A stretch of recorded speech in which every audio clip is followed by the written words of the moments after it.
ಇಲ್ಲಿ ಉದ್ಘಾಟನೆ ಮಾಡಿದ್ರು ನಮ್ಮ ರಾಷ್ಟ್ರೀಯ ಅಧ್ಯಕ್ಷರಾದಂಥ ದೇವೇಗೌಡರು ಇಲ್ಲಿ ಅದ ನಂತರ ನಾವು ಎಲ್ಲ ಕ್ಷೇತ್ರಗಳಲ್ಲಿ 224 ಕ್ಷೇತ್ರಗಳಲ್ಲಿ 25 ವರ್ಷದ ಹಾಗಾಗಿ ನಾನು ಬೂತ್ ಕಮಿಟಿ ಅಧ್ಯಕ್ಷನಾಗಿರುವಾಗ ನನ್ನ ವಿಧಾನಸಭಾ ಕ್ಷೇತ್ರದಲ್ಲಿ ಮೊದಲನೇದಾಗಿ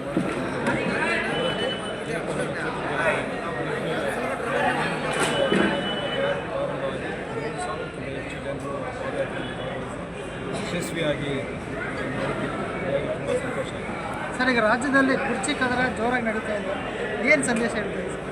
ಹೀಗೆ ನಾವು ಈಗ ಕಾಂಗ್ರೆಸ್ನಲ್ಲಿ ನಡೀತಾ ಇರ್ತಕ್ಕಂಥ ಕುರ್ಚಿ ಕದರ ಸಾಕಷ್ಟು ದಿನದಿಂದ ನೋಡ್ತಾ ಇದ್ದೀವಿ. ಆರಂಭದ ದಿನದಿಂದ ಮೊದಲನೇ ದಿನದಿಂದ ನಾನು ಅದನ್ನು ನೋಡ್ತಾ ಇದ್ದೆ. ಈಗ ಅದ್ರ ಬಗ್ಗೆ ನಾನು ಏನು ಹೇಳ್ತೀನಿ ಅಂದರೆ, ಈಗ ಸಿದ್ದರಾಮಯ್ಯನವರು ರಾಜ್ಯದ ಮುಖ್ಯಮಂತ್ರಿಗಳಾಗಿ ಮುಂದುವರಿತಾರೆ. ಹೊಸಬರು ಡಿ ಕೆ ಶಿವಕುಮಾರ್ ಕೈಗಾರ್ ಬರ್ತಾರೋ ಅದು ನಮ್ಮ ಮುಖ್ಯ ಅಲ್ಲ. ನಮ್ಮ ಗುರಿ ಇವತ್ತು ನಮ್ಮ ಕಾರ್ಯಕ್ರಮಗಳು ಈ ಕಾರ್ಯಕ್ರಮಗಳು ಎಲ್ಲ ಕಡೆಯೂ ಇವತ್ತು ಮಾಡಬೇಕು ಅಂತ ನಮ್ಮ ಗುರಿ ಅಂದರೆ 2028ರಲ್ಲಿ ನಡೆಯುವಂಥ ಕರ್ನಾಟಕ ವಿಧಾನಸಭಾ ಚುನಾವಣೆಯಲ್ಲಿ NDA ಸರ್ಕಾರ ಸ್ಥಾಪನೆ ಮಾಡಬೇಕು ಅನ್ನೋದು ನಮ್ಮ ಗುರಿ.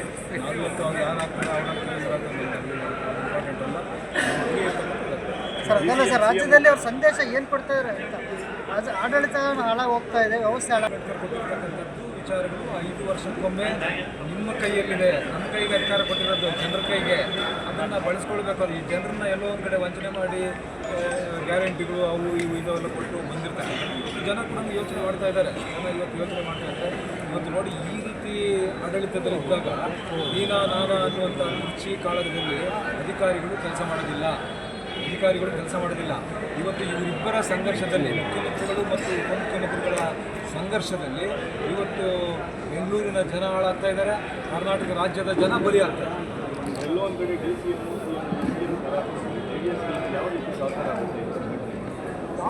ನಾವು ಮೈತ್ರಿಯಲ್ಲಿದ್ದೀವಿ.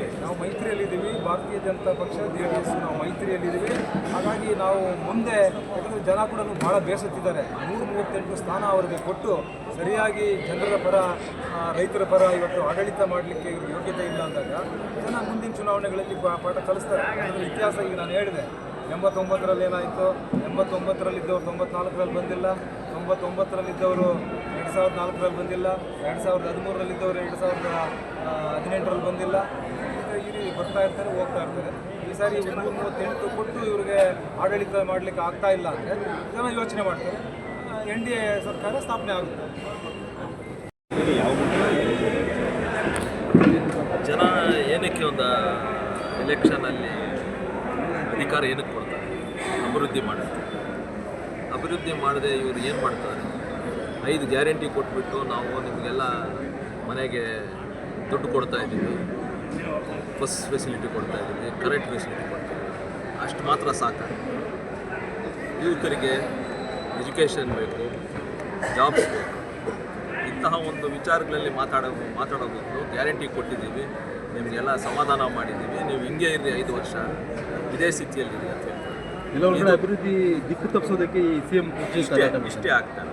ಅದಾದ ಮೇಲೆ ಏನು ಇವಾಗ ನಾವು ಕಿತ್ತಾಡ್ತಾ ಇದ್ದೀವಿ ಅಂತ ಏನಕ್ಕೆ ಕಿತ್ತಾಡ್ತಾರೆ? ಅಧಿಕಾರ ನಿಮ್ಮದಿದೆ, ಡೆಪ್ಟಿ CM ಆಗಿದ್ದಾರೆ, CM ಆಗಿದ್ದಾರೆ. ಅದಕ್ಕೆ ಬಿಟ್ಟು CM ಬೇಕು ಅಂತ ಯಾಕೆ? ಏನು ಅವರ ಉದ್ದೇಶ?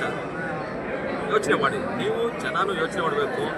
ಮೀಡಿಯಾ ನೀವು ಸ್ವಲ್ಪ ಇದನ್ನು ಜನಕ್ಕೆ ತಿಳಿಸ್ಬೇಕಾಗುತ್ತೆ. ಕಿತ್ತಾಟ ಏನಕ್ಕೆ ಮಾಡ್ತಾ ಇದ್ದಾರೆ, what is the use of this, ಅದಕ್ಕೆ ನಿಮಗೆ ಬಿಟ್ಟಿದೆ. ನೀವು ಅದೊಂದು ಸಂದೇಶ ಕೊಡಬೇಕಾಗುತ್ತೆ ಜನತೆಗೆ ಅಂತ ನಾನು ಹೇಳೋದು ಇಷ್ಟಪಡ್ತೀನಿ. ಹೊಂದಾಣಿಕೆ ಜಾಸ್ತಿ ಇದೆ, ಆದರೆ ಜನರ ದಿಕ್ಕು ತಪ್ಪಿಸಲು JDS BJP ಎರಡೂ ಈ ಥರ ಮಾಡ್ತಾ ಇದೆ. ಏನು ಹೊಂದಾಣಿಕೆ ಇದೆ?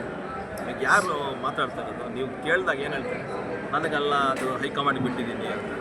6 ಜನ ಏನು ಮಾತಾಡಿದ್ದೀವೋ ಆವತ್ತು ಅವ್ರಿಗೆ ಮಾತ್ರ ಗೊತ್ತು ಅಂತ. ಏನಕ್ಕೆ ಮಾತಾಡಬೇಕು? ಇದು ಮಾತಾಡೋದೇ ಬೇಡ. ನಾನು ಉಪಮುಖ್ಯಮಂತ್ರಿಯಾಗಿರ್ತೀನಿ, ಅವ್ರು ಮುಖ್ಯಮಂತ್ರಿ ಅದೇ, ಇದನ್ನು ಇಲ್ಲೇ ನಿಲ್ಲಿಸೋಣ, ನೀವೇನೋ ನಾನು ಕ್ವಶನ್ ಕೇಳಿಬಿಡಿ ಅಂತ ಹೇಳಿ. ಅದ್ರ ಬದಲು 6 ಜನ ಅಲ್ಲಿ ಇದ್ರೆ ಅವ್ರಿಗೆ ಮಾತ್ರ ಗೊತ್ತು ಏನಿದೆ ನಡೆದಿದೆ ಅಂತ. ಅವೆಲ್ಲ ಯಾಕೆ ಮಾತಾಡಬೇಕಾಗಿದೆ? ಸರ್, ಈ ಜಾತಿ ಸಂಘರ್ಷ ವಿಚಾರದಲ್ಲಿ ಮಠಾಧೀಶರು ಜಾತಿ ವಿಷಯ ಇಟ್ಕೊಂಡು ಮುಖ್ಯಮಂತ್ರಿ ಆಗ್ಬೇಕಂತ ಸಂದೇಶ ಕೊಡ್ತಾ ಇದ್ದು ಏನು ಸಂದೇಶ? ಅದು ಕಮೆಂಟ್ ಮಾಡೋದು ನಮ್ಗೆ ಇಷ್ಟ ಇಲ್ಲ. ಯಾಕೆ ಅವರು ಹಂಗೆ ಇದು ಸ್ಟೇಟ್ಮೆಂಟ್ ಮಾಡೋದು ಗೊತ್ತಿಲ್ಲ, ಅದಕ್ಕೆ ಅವ್ರಿಗೆ ಬಿಟ್ಟಿರೋದು.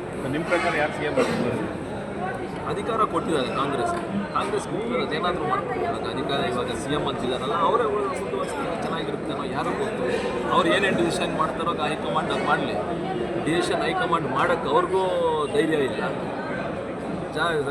ನಷ್ಟ ಆಗ್ತಾ ಇರೋದು ಕರ್ನಾಟಕ ಜನತೆ 6.5 ಕೋಟಿ ಜನತೆ ನಷ್ಟ. ಬ್ರೇಕ್ಫಾಸ್ಟ್ ಮೀಟಿಂಗಲ್ಲಿ CM ಕುರ್ಚಿ ಯಾವತ್ತು ಏನಾಗುತ್ತೆ ಅಂತ ಯಾರಿಗೂ ಗೊತ್ತಿಲ್ಲ. ಡೆಲ್ಲಿ ಬುಲಾವ್ ಅಂತಾರೆ, ಡೆಲ್ಲಿ ಬುಲಾವ್ ಅಷ್ಟೊತ್ತಿಗೆ ಶುರುವಾಗುತ್ತೆ ಅಷ್ಟೇ. Okay sir.